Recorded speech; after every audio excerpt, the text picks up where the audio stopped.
Au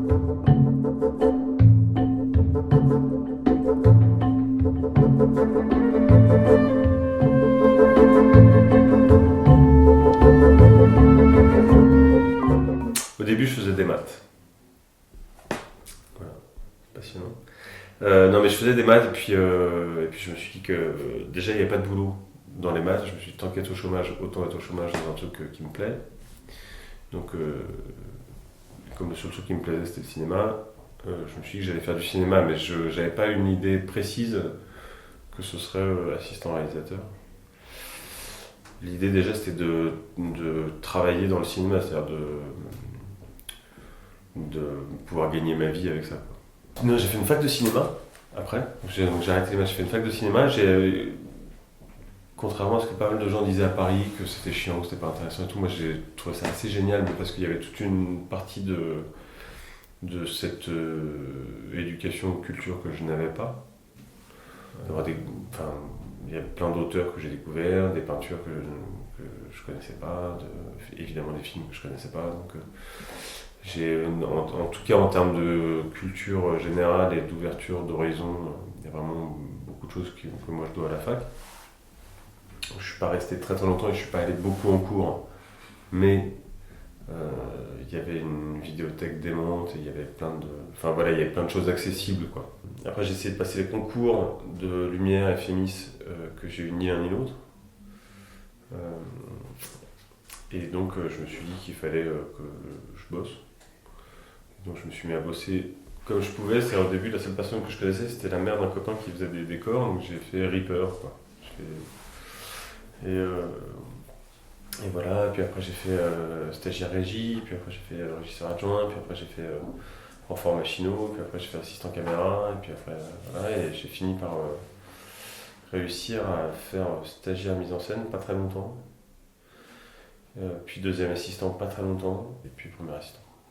Moi j'ai très vite su que je voulais travailler dans le cinéma. J'ai pas fait d'autres études que ça. Après je savais pas trop quoi, dans quelle mesure. Je suis partie un an aux États-Unis, j'ai fait bénévole dans un festival de cinéma et par là en fait j'ai commencé à bosser dans des festivals à Montpellier et à Cannes et j'ai trouvé ma place pendant très longtemps dans cette idée que même si on faisait pas les films, on était un petit maillon d'une chaîne qui faisait que le public allait les découvrir et que peut-être que grâce à nous, la personne qui avait réalisé un film, on en réaliserait un second et un troisième. Et ça, c'était super. Après, j'ai fait de la production. Je crois que je voulais vraiment me rapprocher dans cette idée encore de chaîne, d'être à chaque fois un maillon plus proche de la fabrication, de la création. Donc j'ai fait de la prod pendant 3 ans. Et puis j'ai posé des vacances un jour pour aller faire... assistante mise en scène sur un film alors que je ne savais pas trop en quoi ça consistait. Ça c'est une rencontre de la vie et une rencontre aussi de personnes qui eux, que ce soit producteurs ou réalisateurs, disaient que a priori j'avais ce qu'il fallait pour être à cet endroit-là, même si je ne savais pas trop ce que ça voulait dire. J'ai une amie réalisatrice qui était à la recherche d'une personne en plus pour compléter son équipe mise en scène et qui m'a dit rencontre Jean-Baptiste, je pense que ça peut le faire. Je ne sais pas trop quoi, comment, mais... Et vas-y, et là j'ai découvert la mise en scène sur des projets, on va dire, un autre calibrage. Et je crois qu'on ne prend jamais vraiment conscience de ce que ça représente. Je crois que quand on s'est rencontré avec Jean-Baptiste, il a dit un truc qui m'a vraiment parlé, où tu m'as dit à peu de choses près qu'on n'était pas là pour faire le film qu'on voulait, on était là pour aider le réalisateur à faire le film que lui voulait faire. Il y a vraiment ce truc, quand tu parles de ton métier, tu t'emploies souvent un vocabulaire de sage-femme et j'aime bien. L'idée c'est de faire accoucher d'une idée ou d'un film. Et je crois que, sans me livrer trop sur qui je suis dans la vie, mais ça j'aime bien. Parce qu'en fait on n'est pas des assistants. L'idée c'est pas de tomber dans le piège d'être assistant réalisateur ou réalisatrice, c'est d'être vraiment assistant à la mise en scène et c'est 2 choses très différentes. Mais malgré tout, on reste quand même un peu des assistants de vie. Des coachs, et il y a un endroit il y a une rencontre avec une personne, il y a une rencontre avec un projet, et de faire en sorte de jamais lâcher, de jamais oublier ce qu'est le projet, et qui est le réalisateur et comment il veut réaliser ce projet, et faire en sorte qu'il pourra réaliser ce projet-là. Et tant pis si parfois nous on pense avoir une autre idée, ou tant pis si c'est pas ce qu'on aurait pu imaginer. Je pense que l'idée c'est d'être vraiment au service du film. Ça, je trouve ça fascinant. Déjà, j'ai l'immense chance, et j'en ai conscience, de choisir mes projets. Oui, déjà. Ce qui n'a pas été toujours le cas. Parce que pendant un moment, quand même, j'étais ravi d'avoir un projet. Et là, depuis quelques temps, j'ai la chance. C'est même pas que je choisis, c'est qu'en fait, les personnes avec qui je travaille retravaillent et donc je retravaille avec. Donc les choses se font assez simplement. Et comment je choisis mes projets, il y a quand même un élément qui est assez majeur. Il y a deux éléments, je crois trois. Non mais il y a le scénario, il y a quand même le truc qu'on va fabriquer, quoi. Donc si le scénario est nul, on se dit qu'on va quand même passer 2-3 mois à travailler sur un truc nul, pas très motivant. Donc le scénario, ça reste vraiment un truc majeur. Voilà, il y a la personne qui va être à la tête de tout ça, parce que nous, on est à la tête de l'organisation, mais on est toujours... voilà, on n'est pas on n'est pas en pole position, je sais pas comment dire, il y a quand même le réalisateur, la réalisatrice, c'est quand même la personne qui emmène le projet, suivi par la prod, nous, le chef-op, toutes les personnes avec toute la bonne volonté qu'on peut avoir, mais il y a quand même une personne qui va diriger tout ça, qui va imprimer un mouvement, quoi. Donc évidemment, la personne en question, c'est important, et après, les comédiens, ça peut rentrer en ligne de compte, de manière positive ou négative, quoi. Les gens avec qui on va travailler, les gens dont on a entendu qu'ils étaient particulièrement pénibles ou avec qui on a déjà travaillé, avec qui on n'a pas forcément eu de retravailler. Voilà, mais...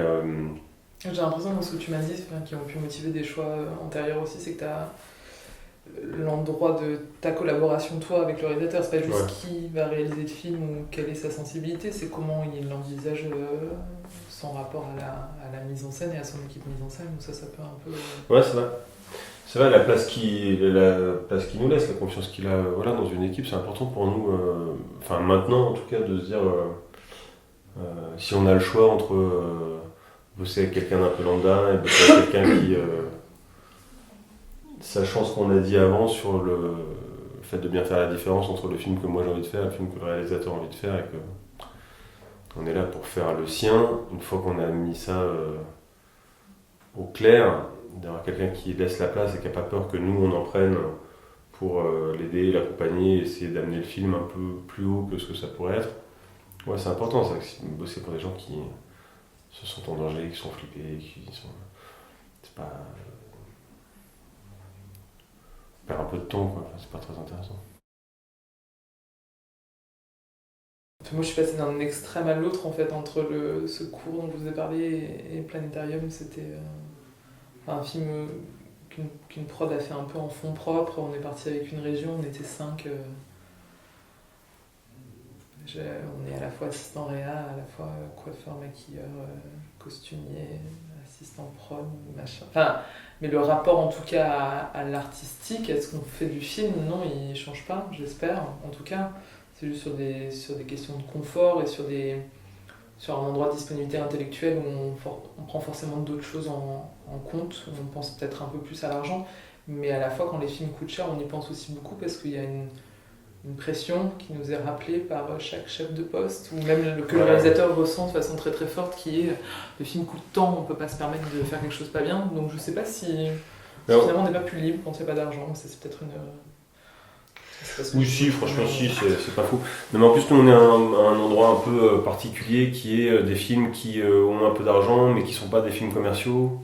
Donc, c'est des trucs pas toujours hyper confort.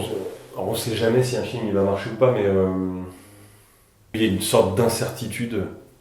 Voilà. C'est-à-dire qu'à la fois, il y a une vraie volonté de geste artistique, un peu d'avoir une écriture d'auteur et tout, puis en même temps, il faut quand même que ça rencontre un minimum de gens, parce que sinon...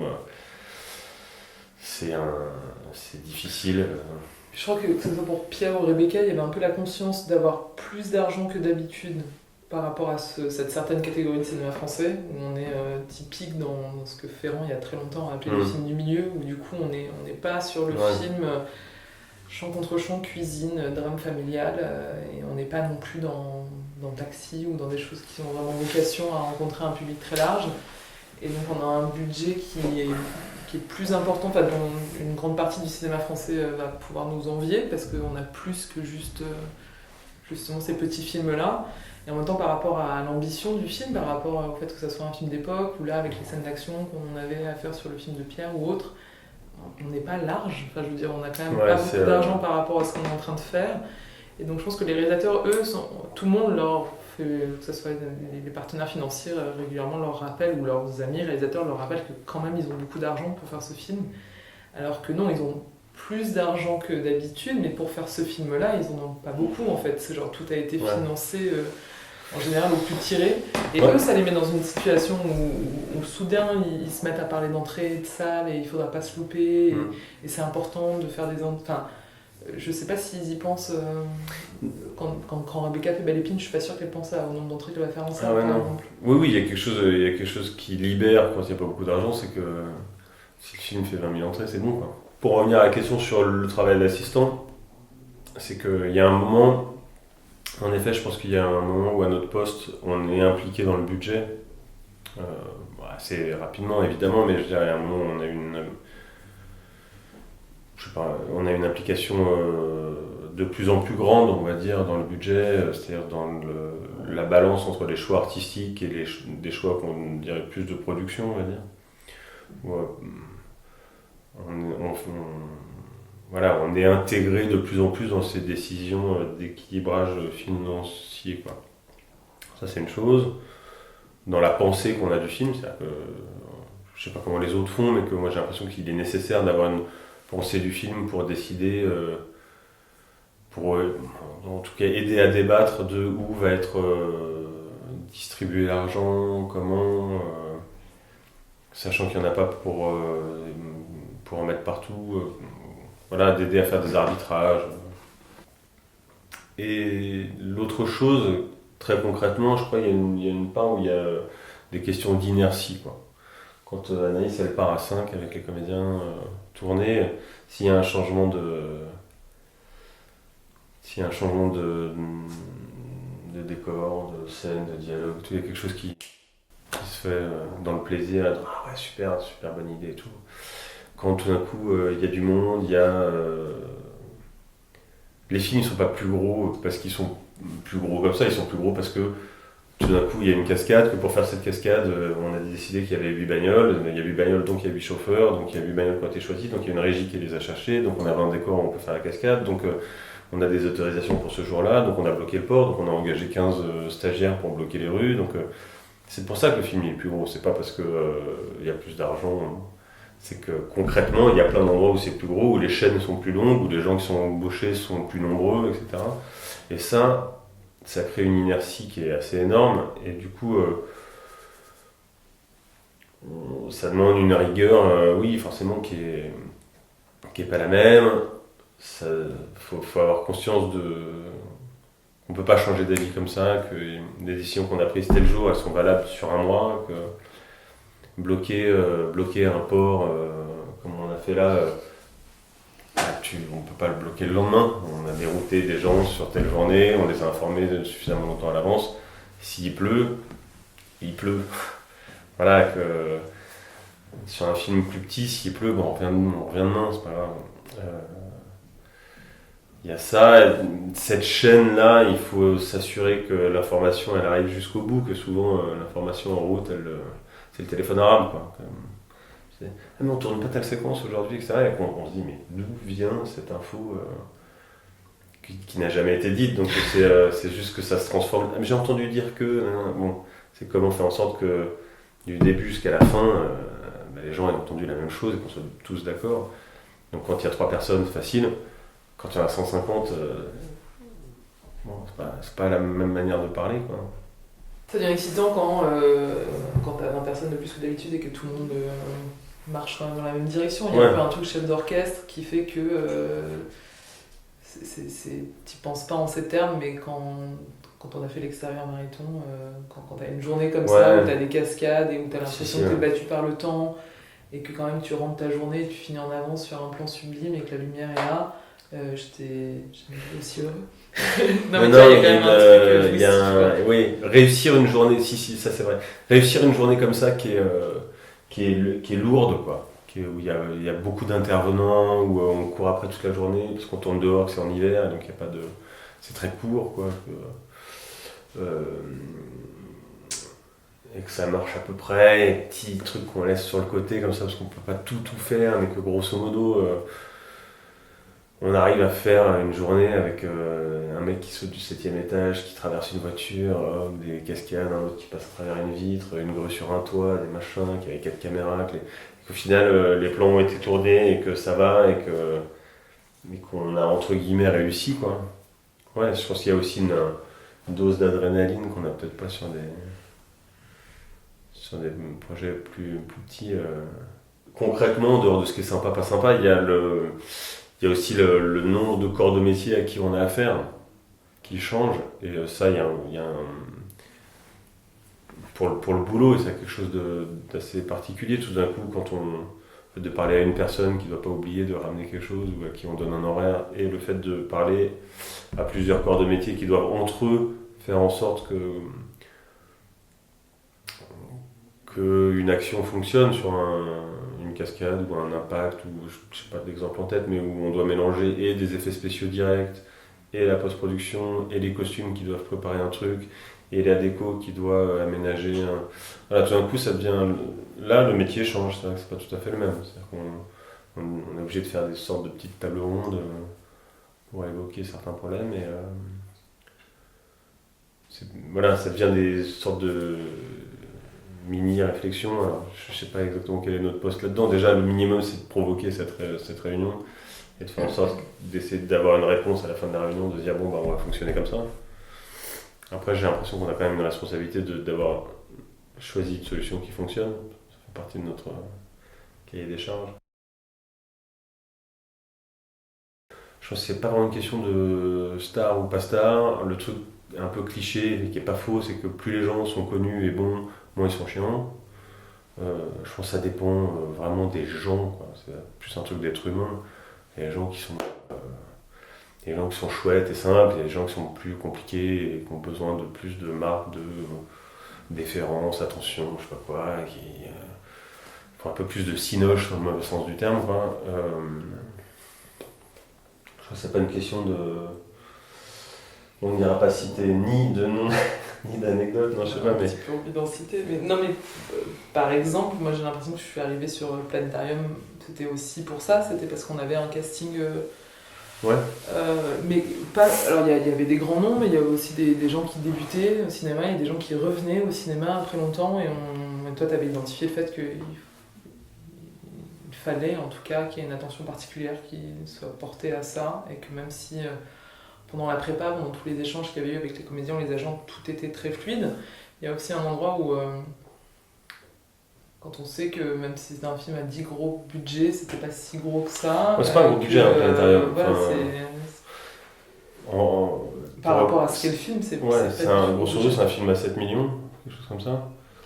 Il y a quand même beaucoup de films français qui sont avec beaucoup plus, quoi. C'est-à-dire que, oui, c'est pas un petit film, mais c'est pas un film qui se fait dans le luxe du tout, c'est un film qui se fait dans la douleur, faut pas exagérer, mais qui est pas évident à fabriquer, et où vraiment tout l'argent qu'on avait, il se voit à l'écran, quoi. Il est dans les costumes, dans les décors, dans la lumière. On n'a pas eu, nous, de confort de tournage particulier, de luxe. Les comédiens, ils ont été, il me semble, traités très bien, mais on n'a pas eu de caravane cosmique ou de trucs comme ça. C'est-à-dire que. Et puis c'est aussi notre responsabilité, d'ailleurs, c'est des discussions qu'on a souvent, de dire on fera aussi attention qu'on peut à vous, que vous soyez connu ou pas connu d'ailleurs, juste parce que on a envie de faire en sorte que vous débarquiez devant la caméra dans une atmosphère, dans une envie, voilà, avec un peu de chaleur, d'être accueilli, d'être désiré, et que c'est important. Maintenant, on se donne tous rendez-vous pour faire un film, on se donne pas rendez-vous pour vous réserver un resto, s'occuper de votre chien ou faire une manucure. Moi, personnellement, j'ai toujours considéré que c'était pas mon boulot, quoi. Et je sais que c'est pas, la frontière n'est pas toujours évidente, c'est pas toujours évident de le faire entendre, mais je pense que c'est de notre responsabilité de savoir aussi dire un non. Et puis si la production veut entretenir ce truc-là, qu'ils embauchent quelqu'un de la production. Nathalie, en tout cas, on avait la chance d'être avec quelqu'un de Ouais, elle classe est et quand même d'une élégance. extrêmement royale, quoi. C'est pas parce que c'était une star dit hollywoodienne que ça nous a posé problème, au contraire, ça n'a été que. Ouais, que des choses simplifiées, quoi. Là quand on a besoin, pour donner une réplique hors champ, pour finir de régler la lumière. J'ai l'impression que ton école, enfin celle à laquelle j'appartiens, c'est qu'on essaie de faire un peu le choix entre l'endroit où on a vraiment besoin de mobiliser le réalisateur ou la réalisatrice sur des choses qui peuvent être importantes et un endroit aussi de protection où on ne peut pas non plus le ou la solliciter à chaque fois qu'il y a une interrogation sur une couleur de pantalon ou de voiture. Je pense qu'il faut savoir faire ce premier arbitrage-là. Et ensuite, quand c'est quelque chose où eux doivent être décisifs, c'est peut-être déjà faire une présélection parce que dans la prépa, on comprend quelle va être la couleur du film, on voit par rapport aux différents intervenants quelle est la direction qu'on est en train de prendre parce qu'on a aussi été choisi pour ça.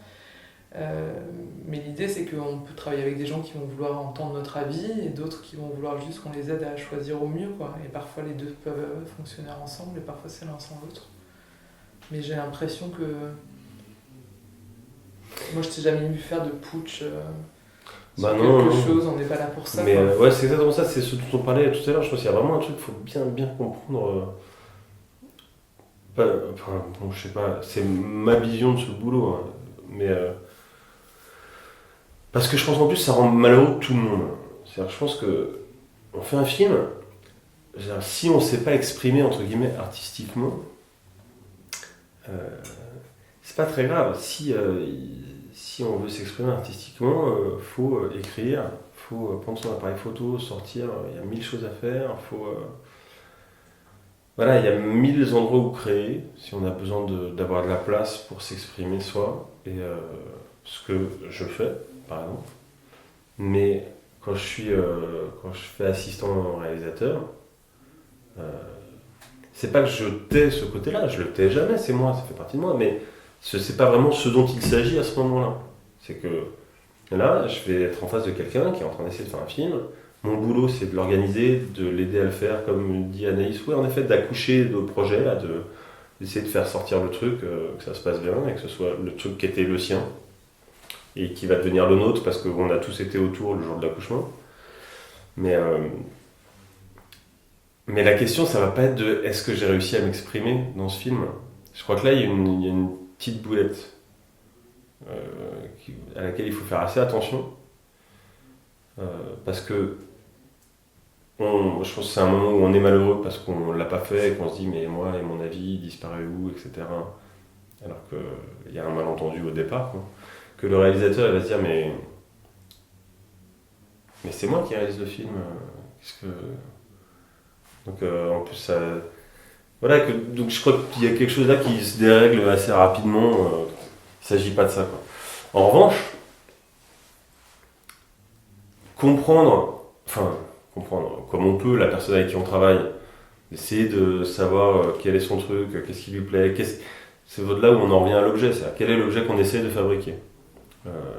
C'est quoi le projet, ça va se mettre où quand ça va sortir en salle, ça va ressembler à quoi par rapport aux films qui sortent, nous on va être où, etc. C'est vraiment avoir une vision globale de ce qu'on est en train de fabriquer. Et dans cette vision globale, d'avoir des décisions artistiques, c'est-à-dire qu'on présente deux trucs et dire voilà, on a pensé soit un pantalon en velours jaune, soit un machin, et dire mais waouh, réveillez-vous, c'est ça le film, etc. Oui, évidemment, heureusement qu'on a cet impact-là artistique. Après, c'est toujours flippant de prendre des décisions et de se dire merde, j'ai pris une décision. En fait, ça se trouve, le réalisateur il aurait aimé autre chose. Bon, je pense qu'il y a un moment de complicité où on est suffisamment baigné dans le projet pour avoir des réponses un peu rapides. Puis souvent, parce que parfois on passe juste plus de temps avec le réalisateur, qu'on en a soit parlé, soit que ça a été évoqué. Donc on a pas mal d'éléments de réponse au bout d'un moment dans les mains, mais qui sont les siens, qui sont pas. Parfois, tu as des chefs de poste qui sont plus indépendants d'autres et pas forcément. C'est ni un compliment ni. Il y a une insulte hein, de ça, parce que les gens qui ont souvent besoin que la mise en scène valide, c'est pas forcément des personnes qui manquent de confiance en eux ou quoi, mais qui se posent les mêmes questions de genre dans quelle mesure j'ai été choisie pour moi prendre mes propres décisions, ou est-ce que j'ai besoin de faire valider certaines choses par le réel ou pas quoi. Ouais. À côté de ça, par exemple sur Dipan, Jacques il m'a jamais dit ouais je voudrais 3 figurants là, je voudrais ça, je voudrais que ça se passe comme ça, les mecs ils descendent du haut, le scooter il arrive par là.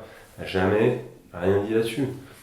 Mais je voyais bien qu'il me disait bah vas-y, propose-moi quelque chose quoi. Alors évidemment on a un peu panique parce que si ce qu'on propose c'est nul, bah, on est le seul responsable. Mais voilà, au moins ça c'est vraiment de la mise en scène. Et je pense que quand on est assistant de la mise en scène, on en fait très sincèrement tous les jours. Moi les figurants, que ce qui se passe derrière ce soit pas nul, c'est dur. C'est-à-dire que si on sait pas mettre en scène des figurants, le jour où il faudra mettre en scène des comédiens, bah, ce sera compliqué quoi. Donc c'est pas un truc, c'est pas un sous-métier ou un truc subalterne quoi, de réussir à faire jouer des gens qui jouent mal, parce que souvent, enfin pas une généralité, mais les comédiens, les figurants c'est un peu dur quoi, ils ont moins d'idées ou quoi que des. Donc voilà, ça c'est un endroit d'expression artistique, Et après, il y a une étape un peu après, c'est dans l'échange qu'on a avec un réalisateur. Il y a un moment où on est consulté. Mais il faut avoir cette patience-là. Il y a un moment où le réalisateur dit et toi JB ou et toi Anaïs, qu'est-ce que t'en penses? Là, tout d'un coup, voilà, une grande page. Allons-y quoi. Bah, je pense que ça c'est un peu naze, je pense que tu ferais mieux de faire ça. Voilà. Et puis voilà comment en fait petit à petit on se retrouve dans le film, assez naturellement, simplement.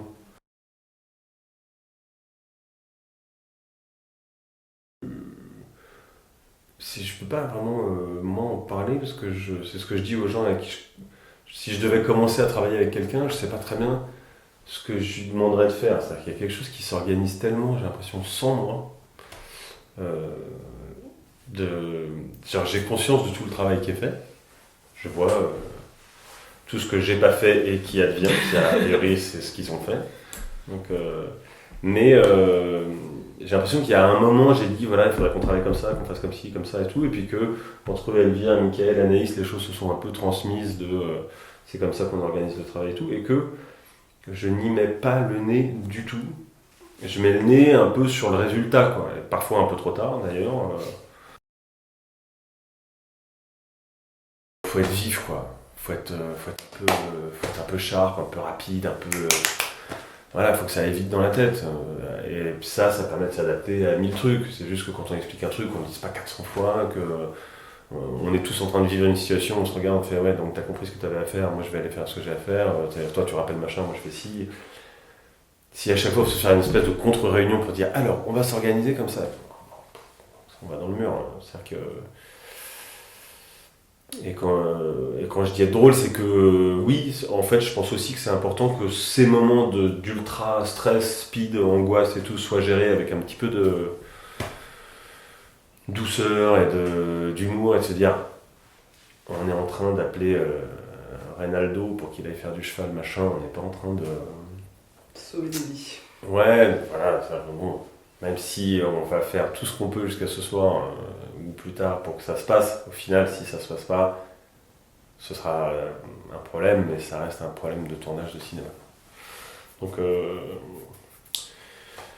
ouais, voilà, c'est d'être. Alors après, je sais pas, ça veut rien dire d'être vif, d'avoir la tête bien faite, quoi. Ça veut dire en fait, être très transversal, quoi. C'est de réussir à avoir une sorte d'intelligence qui est capable de se balader dans plusieurs endroits, d'être capable de s'adapter à plusieurs milieux,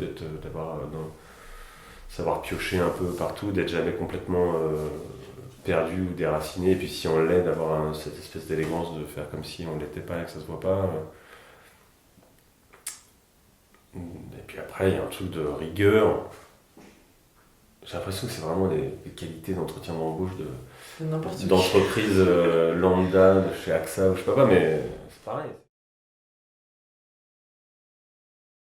Là, on est tous différents. Moi, je fais un premier, pour faire mon plan de travail, je fais un premier dépouillement qui est ce qui va avoir des implications en production immédiate, et puis donc évidemment les rôles, silhouette, figuration, effets spéciaux, véhicules, choses comme ça. Je m'occupe pas des accessoires, je m'occupe pas des costumes, sauf si il faut faire des doubles et des trucs comme ça, mais je m'occupe pas de la continuité. Donc ça c'est tout ce que le second va faire en arrivant. Ça implique le lien avec l'accessoiriste, les présentations accessoires, etc. Moi j'avoue que maintenant c'est un truc que je regarde même plus, et puis c'est vrai que après je me retrouve en tournage, je relis des séquences, il sort son cartable, sort je sais pas quoi, un objet, et je dis putain mais car moi j'ai jamais entendu parler de cet objet, vu cet objet, et je me retourne dernier, je fais on a ça ou pas? Bah oui, on a fait une présentation, et ça, super. Donc voilà. Le second, en fait, il gère énormément de choses. C'est pas du tout pour lancer des fleurs, mais il y a beaucoup de choses à gérer. Et puis il y a parfois la fin du. Toutes les queues de problèmes, quoi. La fin du casting, la fin de ces petits endroits où. Mais alors, le cartable, c'est les accessoires, c'est les costumes, parce qu'en fait, on le déchire. Tous les trucs qui restent à. Moi j'ai déjà eu la costume à 4 fois au téléphone, l'accessoiriste aussi, vu que je suis en train de découper avec le réalisateur et qu'en fait le cartable, je commence à en avoir un peu marre. Donc au final c'est Anaïs qui choisit le cartable qu'on voit dans le film. Le second c'est aussi lui qui va pouvoir aller au bureau, prendre un peu de retrait, appeler les personnes qui vont débarquer 3-4 jours après, leur dire bon la journée elle va se passer comme ci, comme ça, nous pour l'instant ce qu'on a prévu c'est ça, est-ce que ça vous convient toujours? Parce que voilà, les prépas vont se mettre d'accord sur des trucs à un moment donné qui peuvent être tournés 2 mois plus tard. Donc, en dehors de rafraîchir les esprits, est-ce qu'on est toujours d'accord? Est-ce que c'est toujours la meilleure manière de fonctionner? C'est pas des trucs qui ont changé depuis. Moi, c'est souvent des choses. Je pense qu'il y a des premiers qui doivent aller faire du bureau pendant que le second prend la face, par exemple. Moi, souvent, j'aime bien rester. De manière globale, j'aime bien rester à la face et je préfère dégager quelqu'un qui va passer ces coups de téléphone là. Donc, pareil, c'est Anis. Ou qui a du coup fini par recevoir les coups de téléphone de l'armurier qui dit mais on n'a toujours pas choisi le cartable.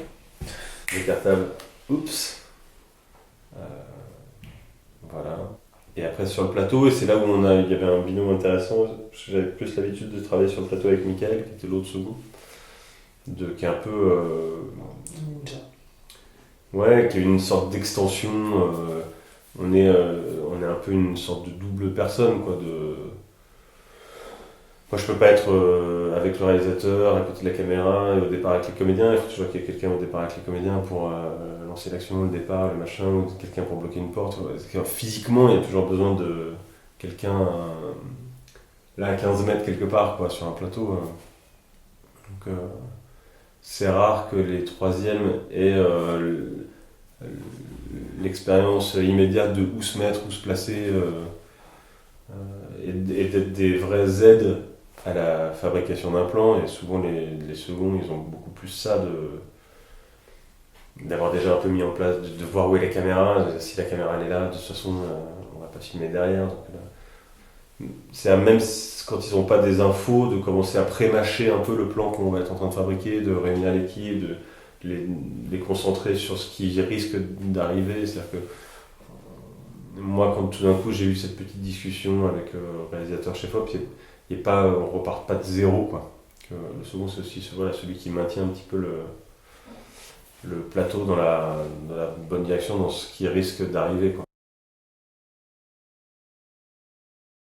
La Palme d'Or, sincèrement, je pense que ça n'a aucun impact. Enfin, je me rends pas bien compte. De travailler avec Jacques Audiard, moi, ça a un impact, ça c'est sûr. C'est un impact c'est chic, quoi.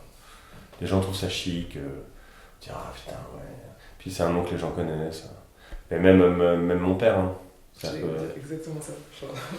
Ah oui, tu fais du cinéma. Ah, tu travailles avec Jacques Audiard. Tout d'un coup, c'est pas faire du cinéma, c'est travailler avec Jacques Audiard. Donc oui, évidemment, ça change. Le truc, c'est que après, concrètement, je ne travaille pas avec d'autres gens que ceux avec qui je travaillais avant, parce que ça se passe comme ça, et que j'étais déjà ouais, voilà, je travaillais déjà avec eux. Donc très très concrètement, dans le travail, dans les propositions de travail, ça ne change rien. Et Par exemple, le film de Pierre, tu le fais parce que tu le rencontres sur Planétarium, Ouais. il doit travailler avec Rebecca, mais par rapport à sa prod, le fait que t'aies fait Jacques, je pense que quand Pierre dit j'ai rencontré un super premier et tout machin, ça vient rentrer dans la balance. Ouais, peut-être. Peut-être, ouais, si, peut-être. Mais je pense que d'avoir fait Planétarium aurait pu suffire aussi. Bien sûr, non mais je pense. Donc, oui, si, enfin, je sais pas, oui, évidemment, ça libère, quoi. Tout d'un coup, ça a une marque de. Il y a un truc dont on n'a plus à discuter, il y a un truc où on a moins à dire, mais si, je te jure, je sais faire et tout. C'est pas complètement vrai, mais c'est comme un truc commun, quoi. On est tous d'accord, il y a une sorte de. Bon, s'il a fait ça, c'est que ça doit aller. Donc, et puis après, il y a les gens qui savent absolument pas de quoi ils parlent et avec qui, a priori, de toute façon, on n'aurait pas forcément travaillé. Donc, c'est là où je veux dire, il y a un impact. Évidemment, il y a un impact, et puis en même temps, les gens avec qui je travaille, on se connaissait déjà, et puis on continue à bien s'entendre. Alors, si après j'arrête de faire assistant et que je fais autre chose, peut-être que dans mon CV, ça aura du poids ou pour aller. Je sais pas, peut-être par exemple si je veux monter mon film pour aller chercher des sous dans des enfin dans des chaînes ou quoi, comme marque de dire bah quand même j'ai bossé avec un mec qui artistiquement est pas n'importe qui, peut-être que ça les rassurera. Ouais. Ça, je pense que je vais continuer à en bénéficier pendant un moment. Mais que là pour l'instant tout de suite dans mon boulot d'assistant, à part moi la confiance que ça a pu me donner à moi personnellement, sur les opportunités de travail que ça m'a amené, il n'y a pas eu de nouveau, quoi.